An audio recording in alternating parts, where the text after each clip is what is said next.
আসসালামু আলাইকুম এভরিওয়ান, আমি আরামদান এক্সেল। আজকে আপনাদের সাথে মিসিং ক্রাউন প্রিন্স ড্রামাটির এপিসোড 7 এক্সপ্লেইন করব। এই এপিসোডের শুরুতে আমরা দেখতে পাই যে ক্রাউন প্রিন্স এটা যেন অনেক বেশি অবাক হয়ে যায় যে ইউন ফিজিশিয়ান চইয়ের সার্ভেন্ট। তখন সে ইউনকে বলে এটি কি আসলেই সত্যি, কিন্তু ইউন কিছুই বলে না। এরপর সে ইউনের সার্ভেন্টকে জিজ্ঞেস করে, যাকে সে ফিজিশিয়ান চইয়ের মেয়ে ভাবতেছে। সে তাকে জিজ্ঞেস করে বেগ্গু কি আসলেই তার সার্ভেন্ট। ইউনের সার্ভেন্ট তখন বুঝতে পারে না সে কি বলবে, আর তখনই সে সেখানে জ্ঞান হারিয়ে ফেলে। এরপর দেখানো হয় তারা বাড়ির ভিতরে আছে, যেখানে ইউন তার সার্ভেন্টের পালস চেক করে বলে সে এখন ঠিক আছে, কিন্তু ক্রাউন প্রিন্স এটা শুনে কিছুই বলে না এবং সেখান থেকে চলে যায়। সে আসলে এই বিষয়টা লুকানোর জন্য ইউনের উপর রেগে আছে। অন্যদিকে দেখানো হয় ক্রাউন প্রিন্স যাওয়ার পর ইউনের সার্ভেন্ট উঠে বসে যায়। আসলে এতক্ষণ সে এগুলো নাটক করতেছে। তখন ইউনের সার্ভেন্ট থেকে জানতে পারে তারা আসলে ফিজিশিয়ান চইয়ের কাছ থেকে রিভেঞ্জ নেওয়ার জন্য তাকে এখানে এনেছে, কিন্তু পরে আবার তাকে ছেড়েও দিতে চেয়েছে। এরপর ইউন বাড়ির বাইরে আসে এবং ক্রাউন প্রিন্সকে বলে তাদের এভাবে একটি মেয়েকে কিডন্যাপ করা উচিত হয়নি। এতে ক্রাউন প্রিন্স সরি বলে। এছাড়াও এটাও বলে যে তারা এখন এখান থেকে চলে যাবে। তখন ইউন তার সার্ভেন্টের নাম দিয়ে বলে তার লেডি তাদের কাছে ক্ষমা চেয়েছে আর তার বাবার কাজের জন্য। এরপর ইউন বলে সে তাদের হেল্প করতে চায়। অপর দৃশ্যে প্রিন্স টোসনকে দেখানো হয় যে ইউনের কথা ভাবতেছে। তখন জংদা এসে বলে সবাই বুঝতে পেরেছে মন্ত্রীদের মধ্যে কেউ ক্রাউন প্রিন্সকে পালাতে সাহায্য করেছে। তখন প্রিন্স টোসং বলে সে যেন ক্রাউন প্রিন্সকে খুঁজে এবং ধরে নিয়ে আসে, আর এখন থেকে ক্রাউন প্রিন্স আর সে শত্রু। এরপর আমরা দেখতে পাই প্রিন্স টোসং ক্রাউন প্রিন্সকে খুঁজতেছে, কিন্তু কোথাও সে তাকে খুঁজে পায় না। পরদিন সে জংদাইকে অনেক বেশি বকাঝকা করে ক্রাউন প্রিন্সকে ধরতে না পারার জন্য। আসলে প্রিন্স টোসং ক্রাউন প্রিন্সকে বাঁচাতে চাচ্ছে, আর সবার সামনে শত্রু হওয়ার বিষয়টিও ক্রাউন প্রিন্সই প্রিন্স টোসংকে করতে বলেছে। অন্যদিকে আমাদের ফিজিশিয়ান চইয়ে সে গার্ডটিকে দেখানো হয় যে দেখতে পায় ইউনের ঘরের দরজাটি খোলা। সে ভিতরে গেলে দেখতে পায় পুরো ঘর অগোছালো এবং টেবিলের উপর একটি চিঠি রাখা। তখন সে সেই চিঠিটি ফিজিশিয়ান চইকে দেয়, যেখানে ইউন লিখেছে এই বিয়ে সে করতে পারবে না, তাই বিয়ের আদেশ না নেওয়া পর্যন্ত সে আসবে না। পরবর্তীতে আসার পর রাজা তাকে যে শাস্তি দিবে তা সে মেনে নেবে। এটা দেখে ফিজিশিয়ান চই অনেক বেশি রেগে যায়। সে তার গার্ডকে বলে পুরো জোসিয়ন রাজ্য খোঁজার জন্য এবং ইউন যেন কোনোভাবে জোসিয়ন রাজ্যের বাইরে যেতে না পারে। অন্যদিকে আমাদের ইউনকে দেখানো হয় যে ক্রাউন প্রিন্স আর তার গার্ডকে জোসিয়ন রাজ্যের বাইরে যেতে সাহায্য করতেছে। এরপর কোনোভাবে ম্যানেজ করে তারা রাজ্যের বাইরে অবশেষে চলেই আসে। এরপর ক্রাউন প্রিন্স তাকে সাহায্য করার জন্য ইউন আর তার লেডিকে থ্যাঙ্কস জানায় এবং সেখান থেকে চলে যেতে নেয়। তখনই ইউন বলে সে আর তার লেডিও তাদের সাথে যেতে চায়। ক্রাউন প্রিন্স তখন বলে তারা অলরেডি তাকে অনেক সাহায্য করেছে, এতটুকুই যথেষ্ট। কিন্তু ইউন কোনোভাবে রাজি হতে চায় না, সে ঘুরিয়ে পেঁচিয়ে তাদের সাথে যেতে চায়।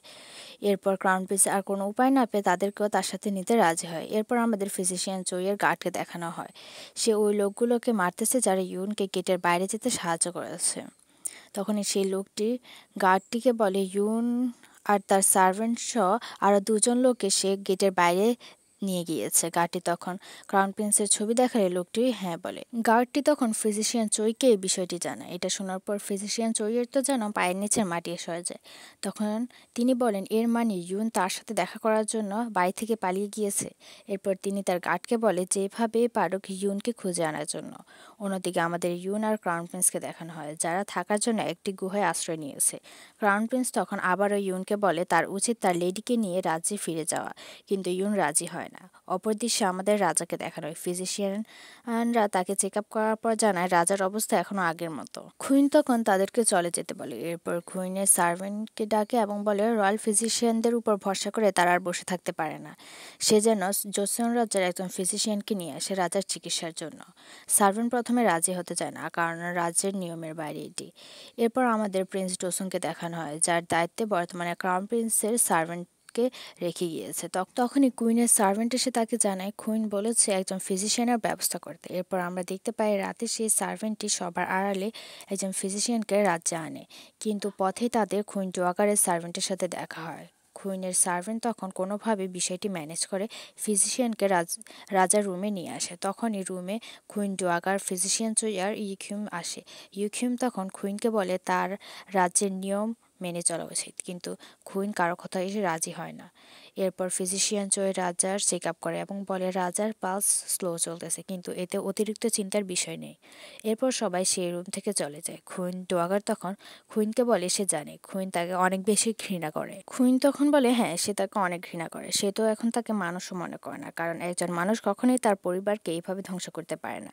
কুইনের এসব কথা শুনে কুইন ডোয়াগার অনেক বেশি কষ্ট পায় এবং সেখান থেকে চলে আসে। অন্যদিকে আমরা ফিজিশিয়ান চই আর ইকিউমকে দেখতে পাই। ফিজিশিয়ান চই তখন বলে রয়্যাল সিল ছাড়া প্রিন্স ডোসংকে ক্রাউন প্রিন্স বানানো সম্ভব না। ইকিউম যেন কোনোভাবে রয়্যাল সিলের ব্যবস্থা করে। এরপর ইউন আর ক্রাউন প্রিন্সকে দেখানো হয়, যারা একটি বাজারে এসেছিল। তখন তারা দেখতে পায় ওয়ান্টেড লিস্টে ক্রাউন প্রিন্স আর তার গার্ডের ছবি লাগানো। তখন ক্রাউন প্রিন্সের মাথায় একটি বুদ্ধি আসে। এরপর তারা একটি বাড়িতে আসে, যেখানে ক্রাউন প্রিন্স তার গার্ডের গেট আপ নেয় এবং তার গার্ড তার গেট আপ নেয়।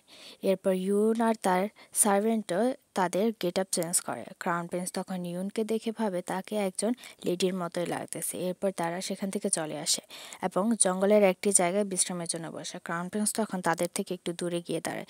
তখন তার ছোটবেলার কথা মনে পড়ে, যখন তার একটি সুন্দর পরিবার ছিল। এরপর তারা আবারও হাঁটতে শুরু করে এবং একটি বাড়িতে আশ্রয় নেয়। পরদিন সকালে তারা দেখতে পায় ইউনের অনেক বেশি জ্বর এসেছে। ক্রাউন প্রিন্স তখন তাকে একটি ক্লিনিকে নিয়ে আসে। এরপর ফিজিশিয়ান ইউনের চেক আপ করে বলে তাকে নিয়ে চিন্তা করার কিছু নেই, কিন্তু তার এখন বিশ্রামের প্রয়োজন, তো তারা চাইলে আজকের জন্য এখানে থাকতে পারে। তখন ক্রাউন প্রিন্স এটার জন্য রাজি হয়। এরপর রাতের দৃশ্যে আমাদের ইকিউম আর জংদাইকে দেখানো হয়। ইকিউমের কথা থেকে আমরা বুঝতে পারি রয়্যাল সিল নিয়ে কোনো সে পরিকল্পনা করেছে। জংদাই তখন বলে সে যেটা করতে যাচ্ছে সেটা ভুল। ইকিউম তখন বলে এতে কিছুই হবে না, প্রিন্স ডোসং ক্রাউন প্রিন্স হলে সবকিছু এমনিই ঠিক হয়ে যাবে। এরপর ইকিউম প্রিন্স ডোসং এর সাথে দেখা করে এবং তাকে ক্রাউন প্রিন্স হওয়ার জন্য বুঝাতে থাকে। এরপর দৃশ্যে আমাদের দেখানো হয় ইউনের এখনো জ্ঞান ফিরেনি আর বাকিরা খাবার খাচ্ছে। ক্রাউন প্রিন্স তখন খাবার না খেয়ে বাইরে আসে এবং ফিজিশিয়ানের বাড়ির দিকে তাকিয়ে কিছু চিন্তা করে। এরপর আমাদের সেই ফিজিশিয়ানকে দেখানো হয় যে ক্রাউন প্রিন্স আর তার গার্ডকে চিনতে পেরেছে এবং সৈন্যদের তাদের খবর দিয়ে দেয়। এছাড়াও সে তাদের খাবারে ঘুমের ওষুধ দিয়েছিল যাতে তারা ঘুমিয়ে পড়ে। এরপর দেখানো হয় যে ইউনের জ্ঞান ফিরেছে। সে দেখতে পায় তাদের দুজন সার্ভেন্ট ঘুমিয়ে আছে। এরপর সে বাইরে আসলে ক্রাউন প্রিন্সকে দেখতে পায়। তখন অনেক সৈন্য সেখানে চলে আসে তাদেরকে ধরার জন্য। তারা দুজন তখন তাদের সাথে ফাইট করে, কিন্তু তাদের দুজনের পক্ষে এতজন মানুষকে মারা সম্ভব হয় না। এর মধ্যেই সেই সৈন্যগুলো তাদেরকে ধরে ফেলে। আর এখানে এপিসোডটি শেষ হয়ে যায়। যদি ভিডিওটি ভালো লাগে তাহলে লাইক, কমেন্ট এবং শেয়ার করবেন আর আমার চ্যানেলটি সাবস্ক্রাইব করবেন। তো আজকের জন্য এই পর্যন্তই। আল্লাহ হাফেজ।